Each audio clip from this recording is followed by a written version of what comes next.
gray. Okay, rhymes with gray. All right. Changing tone a bit here. I wanted to talk a little bit. I've been teaching at St. Mary's for a few semesters now, and just wanted to talk a little bit about what writing and literature mean to me. In this age of continuous distraction, of the beeps and dings that fracture our attention, that conspire against the deep concentration that's necessary for the immersive experience of literature, I ask, why does fiction still matter? When I posted this question, yes, on Facebook, some time ago, the response was overwhelming. A lot of my friends are writers, so naturally the comments were skewed. But I think a number are worth quoting, as each in its way is a toast to our common enterprise here. These are some of the responses. Fiction matters because it tells us that everyone has his reasons, because nothing is as it appears to be, because without story, we have no way of making sense of otherwise unruly lives. Fiction matters because it's made of words that come from the place beyond words, because it lets me dream before I dream. Fiction has a way of illuminating what lives dormant inside us.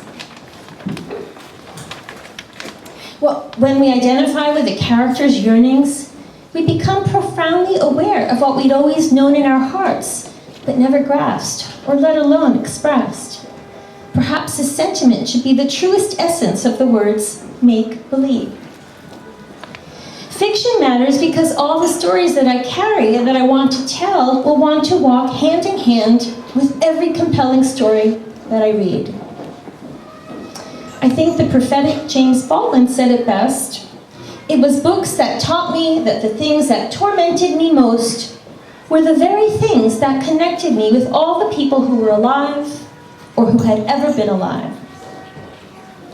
Another friend quoted Flannery O'Connor. The truth is not distorted here, but rather a certain distortion is used to get at the truth.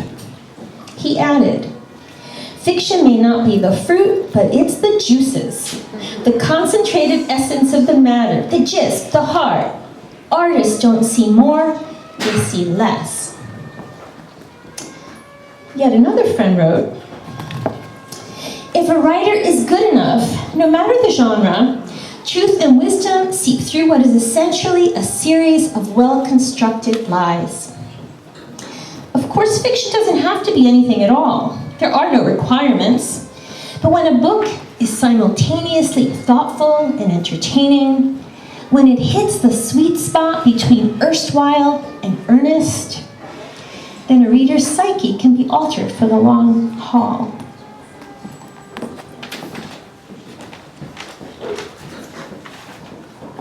And this last one is from a physician friend who's been traveling the world doing medical charity work. Reading fiction is, first of all, reading. The act itself brings pleasure. If you've gotten used to it, you feel numb, bereft without it, as in withdrawal from a drug. Then, it's witnessing a creative revelation that shows you to yourself and how you fit through sympathy and empathy into the world around you. You surrender to the author to let him reveal himself to you and you to yourself. It's selfish, like exercise. It strengthens and consumes you. It's voyeuristic. The writer strip teases through the opus, undressing you too en route. You're left with raw truths, with universal truths, and the great works. And I would add this. Reading great literature expands our interrogations of history, both personal and political. It disrupts the tyranny of the cool, the computer cool, of hearing everything and listening closely to nothing, of the information onslaught that too often crowds out the slow accrual of knowledge and wisdom. Literature resists this leveling of information, and instead, unhurriedly, confers on readers distinct and elucidated passions, obsessions, distortions, and the spikier, unpredictable narratives of competing truths. Over here, turn the page. Great literature may even inspire us to act beyond clicking the like button, to imagine ourselves more actively shaping our destinies, making the past more meaningfully available, and opening ourselves to influences far beyond our own experiences. In his book, Why Read?, University of Virginia professor Mark Edmondson says, books make significant lives possible by readers' encounters with potent imaginations.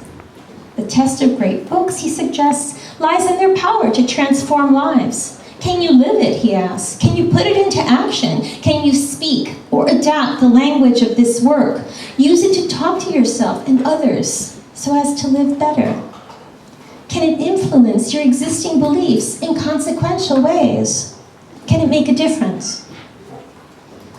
Tonight, let us raise our glasses to St. Mary's MFA program, to its making a difference, to the culture of deep learning it inspires, to its dedicated teachers and administrators, and most of all, to its wonderful emerging writers with whom I've had the privilege of working these last few semesters. Salud.